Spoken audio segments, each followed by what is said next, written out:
ที่ว่ามันมีไข่แล้วนี่ตัวนั้นเดี๋ยวเอาตัวให้ตัวนี้ก่อน เป็นงานประจำวันต้องเกลือมัน โอ้ นี่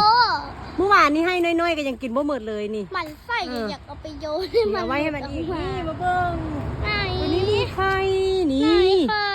นี่เห็นบ่มันเห็นอยู่บ่ละในกล้องนะมีไข่แล้ว เห็นอยู่เขา ขาว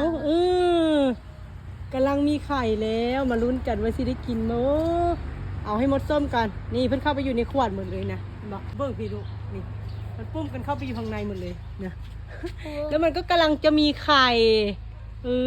เนี่ยตัวเนี้ยกำลังมีไข่แล้ว แต่ว่าในกล้องกระจิบันเห็นซัดเดี๋ยว